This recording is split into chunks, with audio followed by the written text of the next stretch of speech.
Hello and welcome to our Get the Scoop with Smirks podcast, episode 6. I'm Jason Strauch, VP of Sales for Smirks, and my co-host is Garrett McBride, VP of Operation here at Smirks. Some of our listeners may not be aware that Smirks supplies bulk ingredients to the natural and organic soap and cosmetic industry.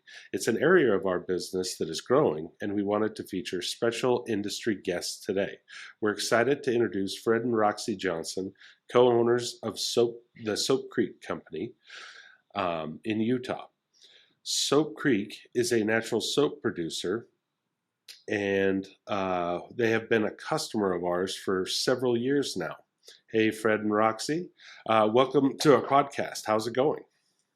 Going great. Really good. Good morning. Fred and Roxy, thanks a ton for joining us today. To start things off, would you mind sharing a little bit about yourselves and your background? Yeah, sure. I'll let her start.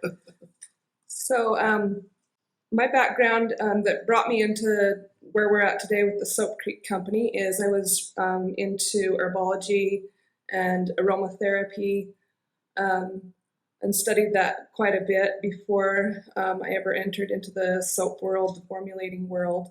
I was a home mom. Fred and I are husband and wife.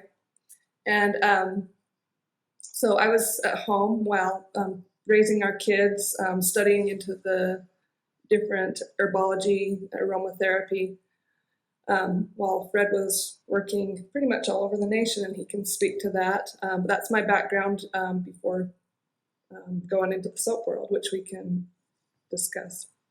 Yeah, and I spent about 20 years in the construction industry, the electrical industry, and she started making soap at home, and there just came a time we decided to jump into that world. It was kind of an overnight decision. So when was that you actually made the decision to jump into the cosmetics? 2016.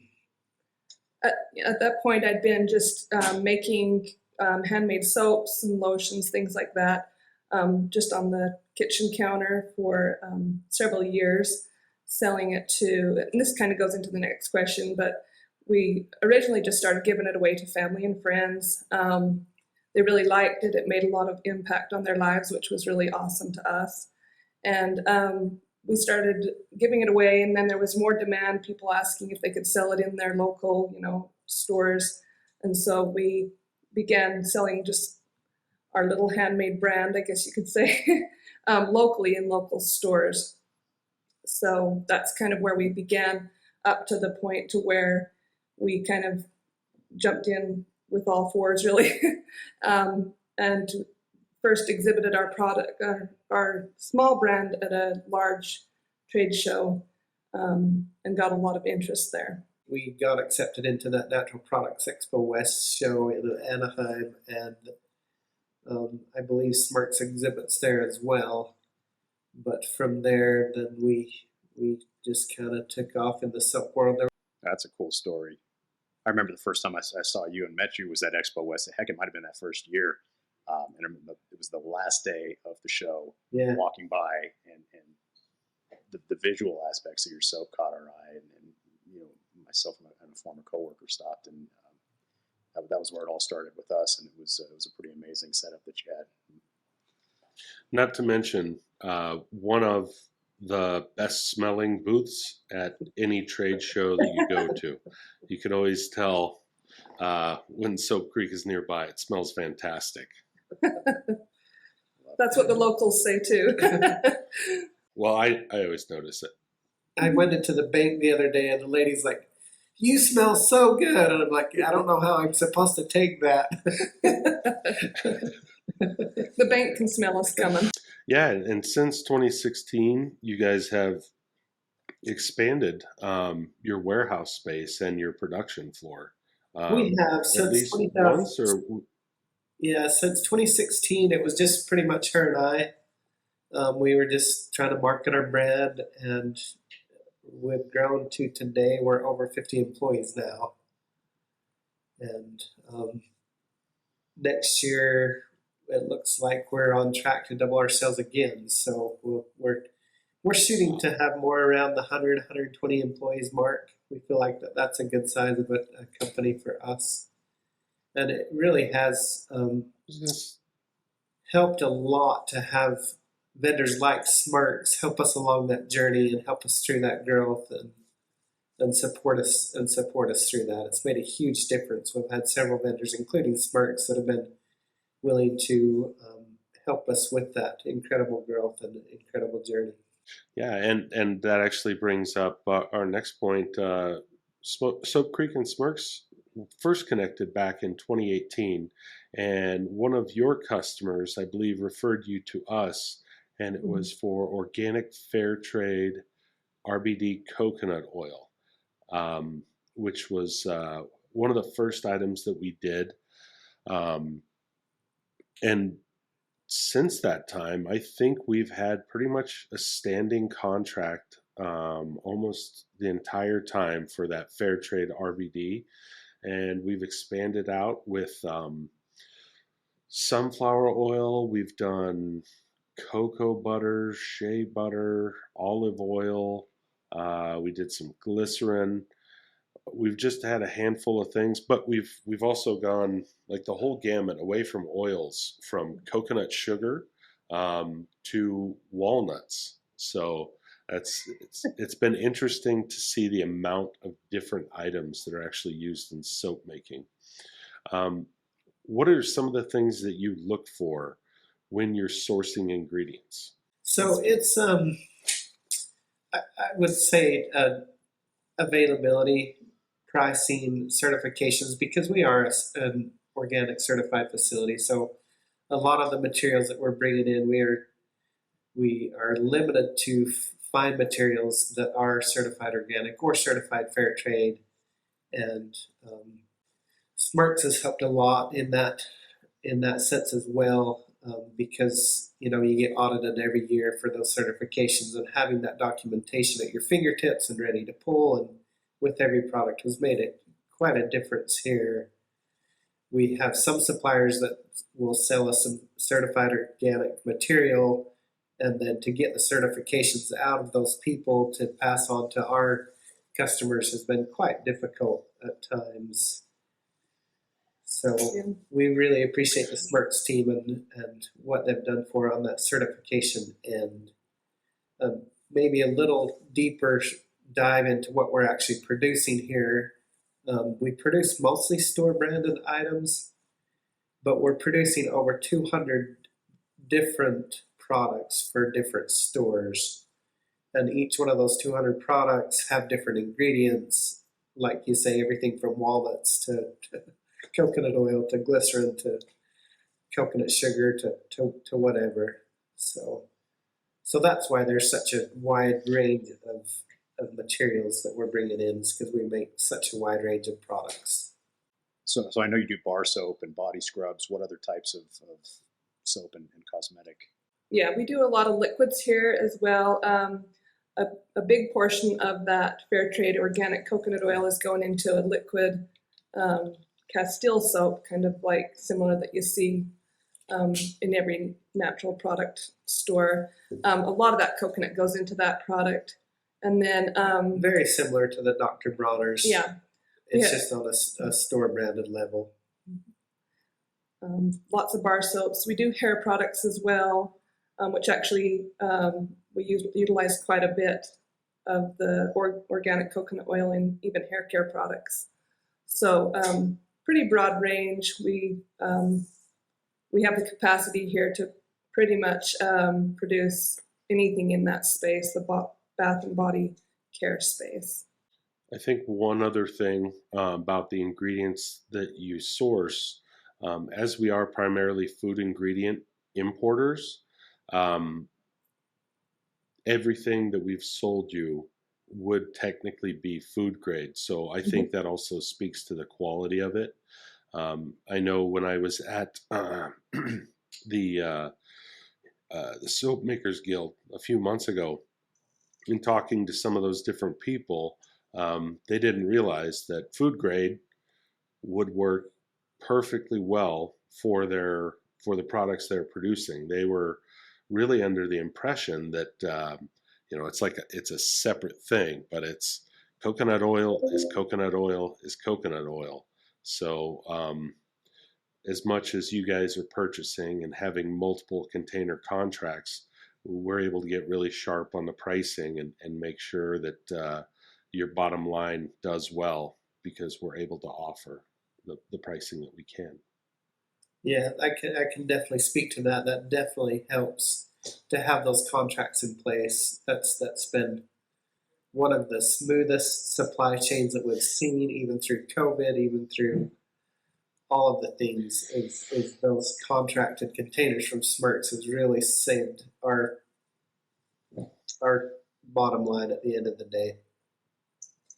Yeah, and I remember just a couple months into COVID, we went through what was supposed to be an annual contract in like 4 months because everyone was really getting into like the higher quality soaps that you guys produce, and so that was kind of cool to see. Granted, COVID, terrible thing, but at the same time, a lot of people got into different types of soap because of it. So that was an interesting impact. But there was some silver linings there through it all. We had, because we work with multiple retailers, then every one of those retailers were asking for as much soap as possible because people started to realize how important it is that you wash your hands, that you keep your surfaces clean. And so through those times, we were producing probably 3 to 4 times the amount of soap per month that we usually did, and we did burn through that year's worth of contract on the coconut oil because as fast as we could make soap, it was going out the door.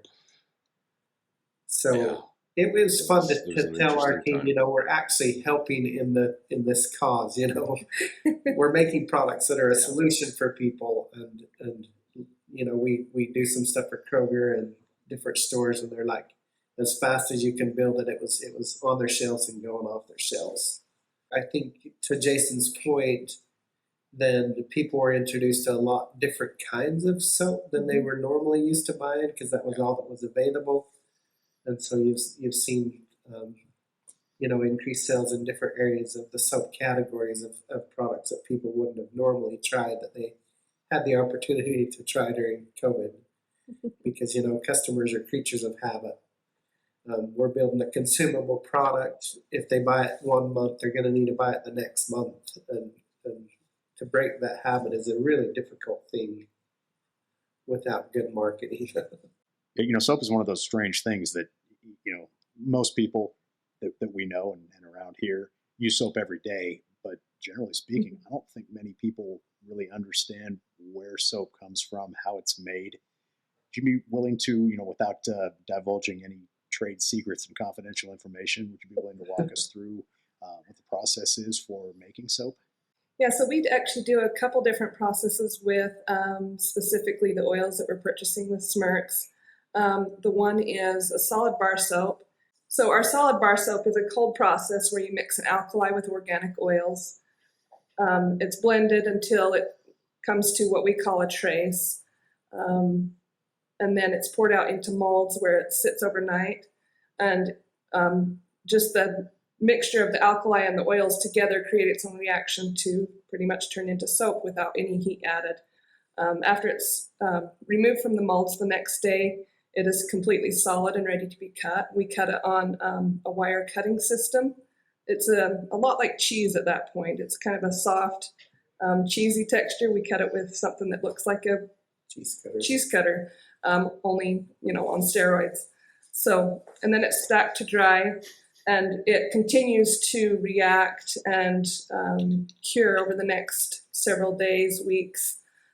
We have kind of that's what makes Soap Creek somewhat unique with the solid bar soaps is that we have reduced our water and made a few tweaks that aren't, I guess you could say, industry standard, where we're able to get those bars to harden quite a bit quicker than, the norm, I guess you would say, in this process. And so we're able to ship that soap quite a bit quicker. And that's what's brought us to pretty much what we would call mass market, a product that normally is very time consuming and handmade. Then the other process that we utilize the Smirk's oils in is our liquid soap that I mentioned before, where the reactions not only from the alkali that's added, but also we use heat to make that reaction and also liquefy the product.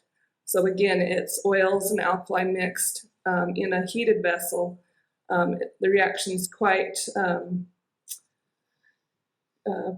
quick, and then water is added to liquefy the product. So that's our liquid form. Or if a customer needs a specific aroma or color or added texture, is that something that you're able to just add on to the end after the soap itself, the reaction has occurred? Yes, and everything that we make is completely customized by the customer.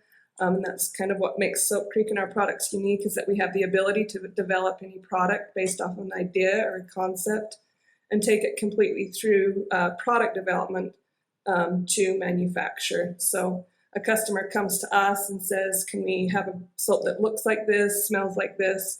And we take that from those very beginning concepts clear through to product development, stability. It's kind of a very long process, but that's what makes us unique here at Soap Creek, is that we're able to do all this product development in-house, customize it to the customer's spec, and then mass manufacture. And I think one point worth mentioning, I think it was right around Expo West this year, you guys were churning out, was it 30,000 bars of soap per day? You had that one customer in Southern California that just had a truck showing up every day to pick up a whole bunch of bars. Yes, and growing since then. So. And we actually shipped out yesterday. We shipped out 70,000 bars to that same customer. It's wow, pretty crazy stuff going on here. We're still sending shipments pretty much every day to that customer at those rates. So. Well, a couple of them ended up at my house on the far side of that. So I've been buying some of those. What's the strangest request you guys have ever gotten for an ingredient or an aroma? Do you ever get really off the wall, oddball stuff? There's been several different products that have been a little bit interesting. We had a company here in Utah, out of Salt Lake City, that was selling a lotion to Japan, and lotion is where most of our lotions were based with coconut or olive oil or something in there, but they were using a product that they supplied to us that was colloidal gold and silver. So we made a colloidal gold and silver lotion that was selling in Japan for like $300 an ounce or some crazy amount. So we're buying from Smirk some walnuts. So we're using dried walnuts that we grind into a powder for an exfoliant in a product that we're making. And so it's just full range of just anything out there. And some of them are just little, what we call hero ingredients, where you need, a fun item to add to a product for marketing purposes or whatever. So everything from apricot shell to you name it, it's out there. Blueberry seeds. I think Garrett would have an idea for a unique ingredient for you. Baobab. We might incorporate baobab into a soap formulation in the future. Yeah. Do you guys have baobab? It's his. No. It's his wild goose chase request for decades now. So Garrett, I think we actually are ordering in some baobab protein. Yeah. For one of the hair care products we make. It's an up and coming ingredient. That's really good. Both the protein and the oil, which is probably what you're searching for. Really awesome properties, really skin softening. There is a huge advantage of this, the water-free, bottle-free movement, and it is that you're saving so much on the weight of the transportation across the country. You're saving on the zero plastic bottles. Most of the products are in a recycled paperboard box versus a bottle and a cap and a label. And it's just a trend that 3 or 4 of our customers are doing really, really good at the store level. So everywhere from Whole Foods to Target to Kroger to Ulta Beauty, we've got products on those shelves made with Smirk's ingredients that are doing really, really good. And I think across the board, people are starting to appreciate that effort that's being put in to minimize the plastic use and minimize the number of waste that's going into the landfill. We were talking to one of our customers just this week, and they're on this movement of becoming a certified zero waste facility, which is really cool. They're on the East Coast over there in North Carolina, but we don't have this out here in Utah. But they have some options over there where a company will come in and take all of their waste. They'll recycle all the plastic, all the paperboard, anything that they're using. Anything that doesn't get recycled is incinerated. They take those ashes, which is quite good for the ground, and they turn it into compost and turn it into mulch.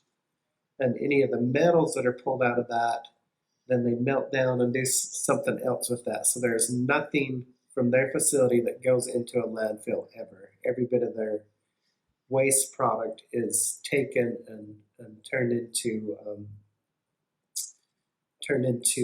something that's useful. And even the stuff that they incinerate, those incinerators power a generator and create electricity for some low-income housing and those types of things. So it's really cool to see people start to take those initiatives to, be more conscious to what we're doing across the board. I've actually found one of the shampoo bars that you guys make that you had told me about. I've actually bought a few of those, and I use them specifically in my travel kits. So I don't have to worry about only 2 ounces of shampoo or something when I fly, because I have my shampoo bar. I love it. I think it's a fantastic idea, and I do appreciate the idea of not dragging water around the country. So anything concentrated like that, I think, is fantastic. And that sustainability piece makes for such a good story, and I think it resonates with a lot of consumers at this point. That's great. Well, it's been fantastic hosting Fred and Roxy from Soap Creek on our podcast today. We've learned a lot about your company and the natural soap product industry. Fred and Roxy, it's been a pleasure having you on our podcast, and we'd like to thank you for your time today. It's always a pleasure working with you. If our audience has any questions about Soap Creek or their products, we would invite you to visit soapcreek.com. It has a really interesting story about Fred and Roxy, and the story specifically about the Soap Creek in northern Arizona. And you can look through some of their products and get yourself some really, really nice bars of soap that are definitely very pretty. So thank you again. That's our feature segment about Soap Creek. Up next is our product feature, all about the wide range of bulk ingredients used in the natural soap and cosmetics industry.